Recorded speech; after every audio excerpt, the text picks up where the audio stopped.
Hi there, Jason. Hi, Andrea. We're back. We're back again. The question is, did we ever go? I don't know. That sounds really existential, even though I think you meant it literally. I meant it literally. I'm not in an existential inner space right now. It's because everything's way too surreal. Totally surreal. To do that it's too surreal to even be surreal. Yeah, it's true. It's true. I'm enough of a contrarian too that like, because things are weird, I'm like, nope, it's normal. This is totally normal. I'm doing that too because it's good for the anxiety mind to just be like one step at a time. You have an anxiety mind? No, we don't need to go into that. Today, we are going to talk about just kind of the emotional processing that is happening for everyone right now, specifically for yoga teachers, and how to manage that. Yes. Mm-hmm. Happiness in so many ways comes down to expectations, you know? And I was just thinking a lot about how so many, we all are, right? But we're not talking about everyone. We're talking about yoga practitioners and yoga teachers. But yoga practitioners and yoga teachers right now are having to recalibrate everything. Mm-hmm. Like everything they've learned about being in the yoga room, all of the experience that they have in peer teaching and teaching groups and seeing people and relating to people, it's so different right now. And I know how hard on myself I am about especially my skill level as a teacher and wanting to be like perfect for everyone all the time. And I just want to have a conversation where we step back and we, as yoga teachers in this space, be sensible and manage our expectations about what's realistic right now. Right. And what's necessary right now. Right. You know, because it's such a, you kind of only know this in hindsight, but I find it so hard in situations not to overreact or not to underreact. And the global situation right now, like you said, it's so weird, it's so surreal. It's really hard to know as a yoga teacher, like, should I invest a lot of my time and resources in figuring out all the digital stuff? Or is this really gonna be like a 3-month thing and then everything will be back to normal? Yeah. And the answer to that is, I don't know. No one knows. No one knows.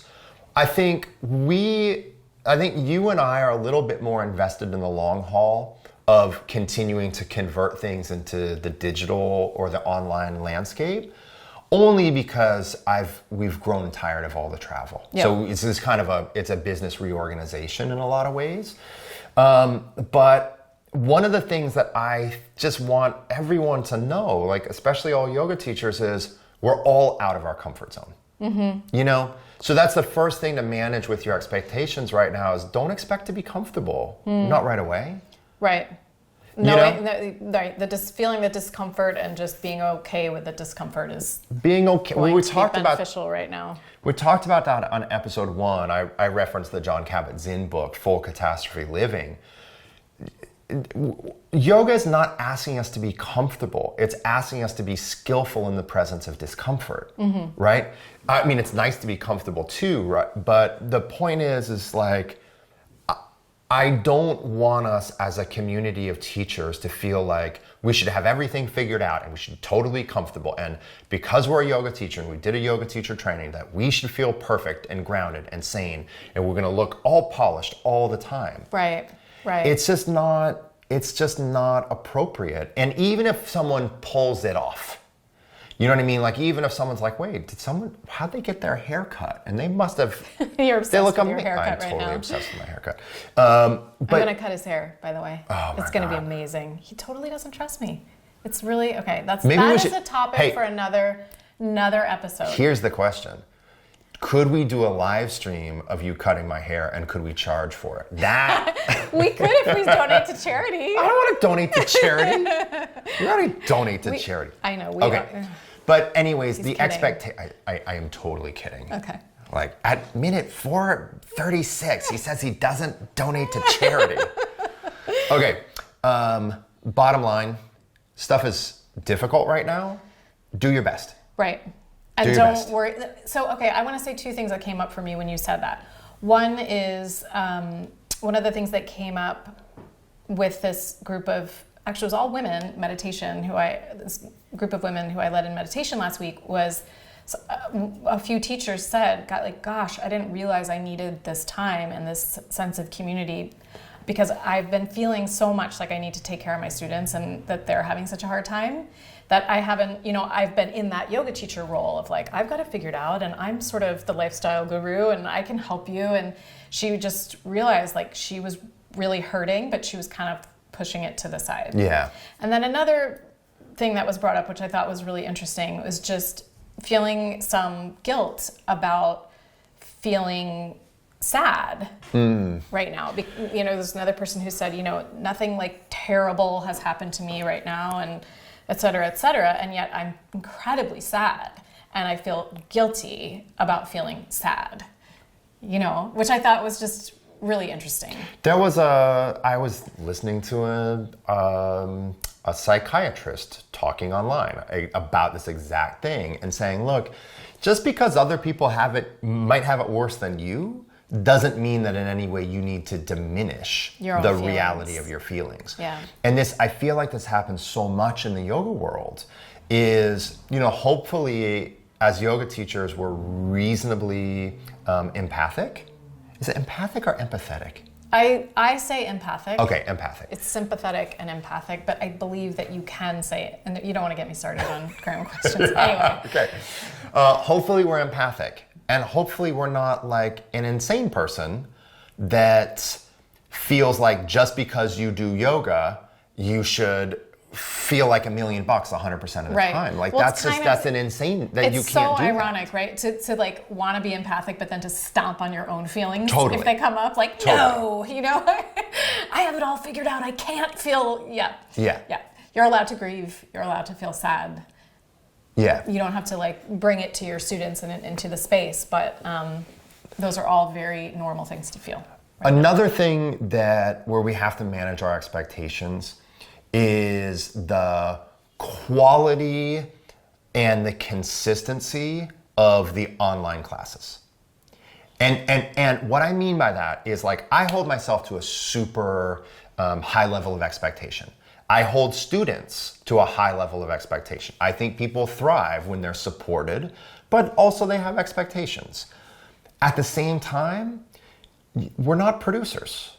We're not directors.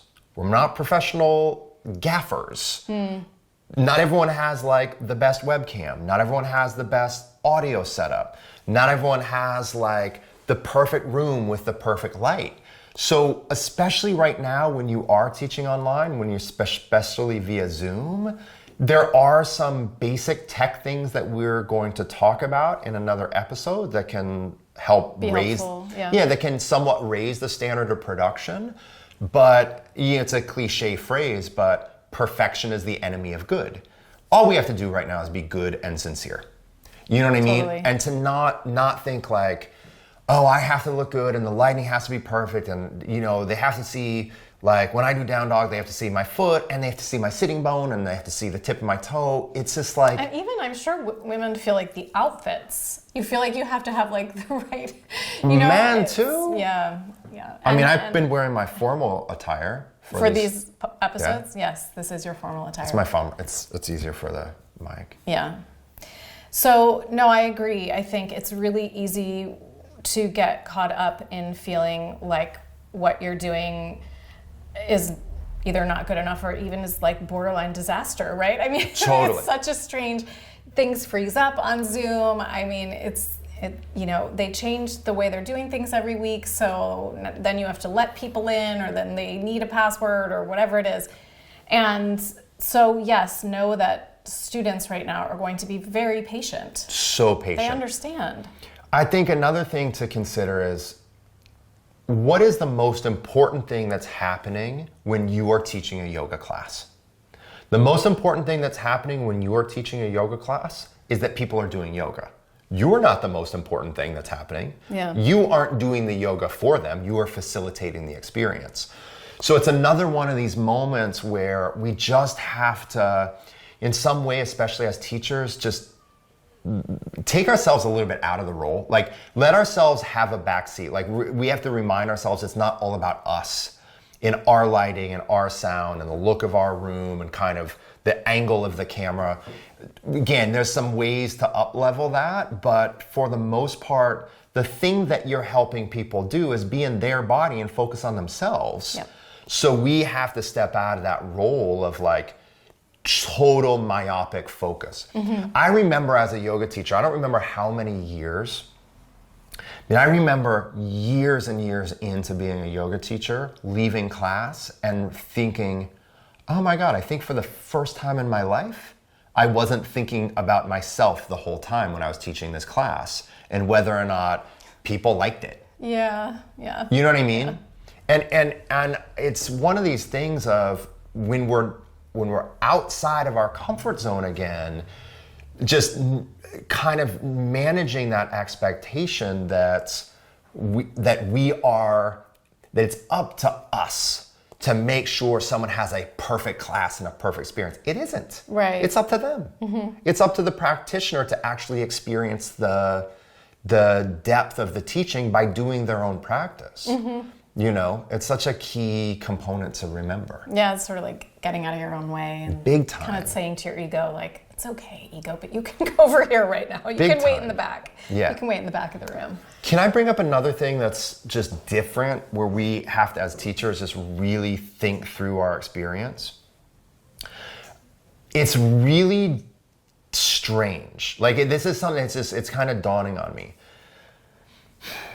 When I'm in the room teaching, I have a lot of feedback that I'm getting. Not feedback, I like this person likes it, this person doesn't like it, but when I have a group of X number of students in Warrior 2, I have so many prompts of what I can say because I see a dozen people or 100 people in Warrior 2 and I'm like, bend the front knee, raise the arm, broaden the shoulder blades. It's like call and response, right? It's like chanting call and response. I see bodies, and by seeing bodies, I'm prompted to teach things. But when there's no body in the room, so for those, right? So for those people that are practicing a little bit more with their students, right? If I'm teaching a Zoom class, and there's no one in this room and I'm doing the practice, I don't have the same feedback loop. Yeah. You know what I mean? You gotta trust your inner compass, which can be tough. You gotta trust your inner compass. It's not a conversation anymore. Right. Like that's always what I feel of like a good class, like a good teacher. I always felt this. I keep talking about Rodney. It's so strange. I haven't talked about Rodney in years, but I always felt like Rodney was having a conversation with us. Because he's so responsive. He's so observant and responsive to what's happening, right? Or like, it's maybe a little bit more clinical, but like in a dance class, you know, if like the choreographer is watching the people move, then they're getting that inspiration from the people moving, and it's like there's a feedback mechanism, but teaching on Zoom can feel a little isolated. Where it's kind of harder to see that. Right. The 2 days so far that I taught you were for me best days of your life. Best days of my life. In quarantine. The thing that was so nice about that, other than of course of having my lovely wife in the room, was it was a conversation again. Right. It wasn't just a monologue. What's your advice then for people? My advice is we've already talked about this, but my advice on that one is like, I would say if you feel as and this is what I do. If you feel tired, stale, rote, bogged down, whatever it is, if you're in your head, if you feel uninspired, then look at the screen. Don't practice.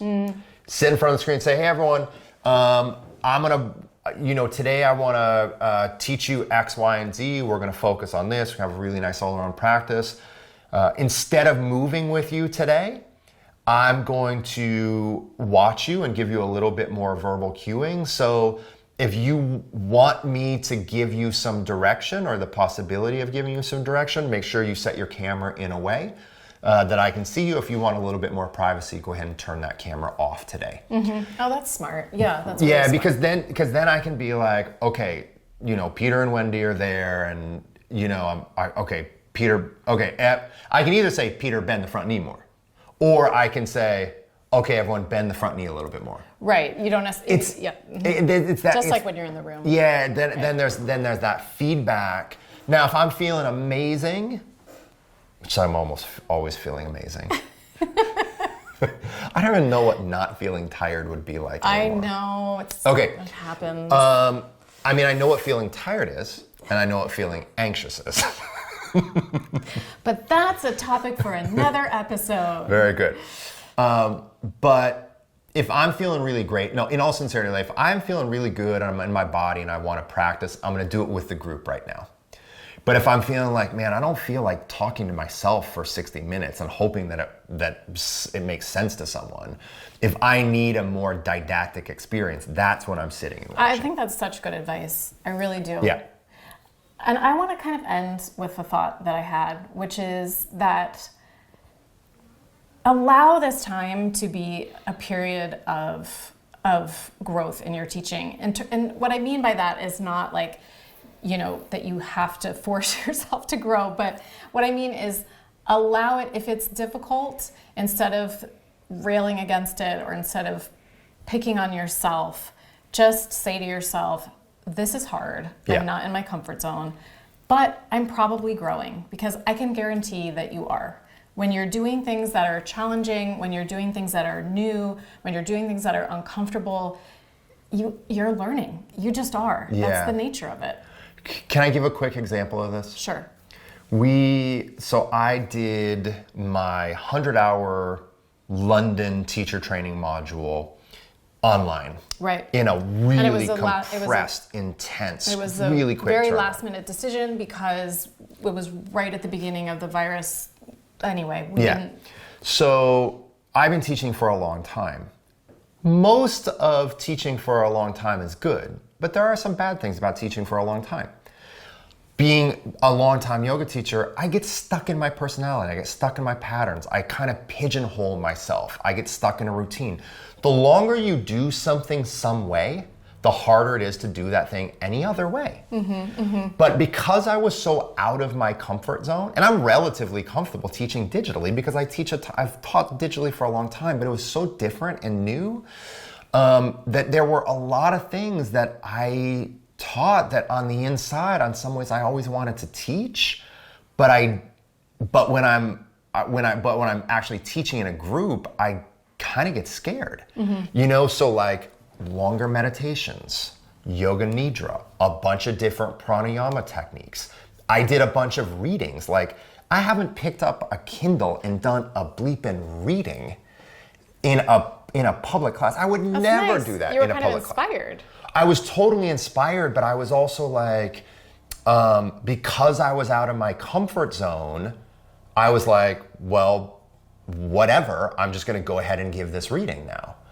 Whereas I would never take my Kindle with me and do the reading in a public class. Not that there'd be anything wrong with that, but because I'm stuck in the pattern of 23 years of not doing that. You know what I mean? So it becomes this place where, or we were talking about this, your colleague that is doing the watercolor course, right? And I was saying this to a group that I'm mentoring right now. I'm just saying, look, if there's anything in your heart that you want to do now, and if you're not like just bouncing off the walls trying to survive, but like if you've always wanted to, and I don't mean like pivot in a career, but if you've ever wanted to like read more poetry or learn to paint watercolors or, you know, whatever it is. Or start a YouTube channel. Start a YouTube channel. It's really true. I mean, we've talked about doing this for at least a year. Yeah. And we could never find the time, right? And now we have the time and it's like, oh, this will be fun. This will, you know. So as a teacher, if the one thing so many people feel insecure about as yoga teachers is overtly addressing philosophy. Okay? People that, you don't have to do it, but a lot of people want to do it, but they feel insecure about doing it. Well, we're already out of our comfort zone. So why don't you let loose on, the Yoga Sutras or whatever? Because what do you have to lose now? You're already like, your known world has currently been obliterated. Maybe it's going to come back. It probably will. But we're out of our comfort zone. You're out of your shell. You might as well do something that, that you've always been afraid to do teaching-wise. Right. So we are saying embrace growth mindset. Embrace growth mindset. Yeah. Last thing, don't get too worried about what other people are doing. Don't think to yourself, you know what I mean? Don't think to yourself, oh my God, Sarah's teaching 29 Zoom classes this week and I'm only teaching 24. I should do. Don't be insane with FOMO. Just do what you can do and let it go. Have you seen this, how people switch FOMO to JOMO? No. So it's instead of FOMO, it's JOMO, the joy of missing out. Oh, yeah. Which is like you encapsulated right there. Yeah. There's a few things I miss missing out on. That's it. Okay. I say there's a few things I am missing right now. Yes. But for the most part, I'm pretty good at being happy to miss out on all sorts of opportunities. I know. All right, everyone. Thanks so much for being here. And wherever you are listening or watching, please hit subscribe. And we'll see you soon.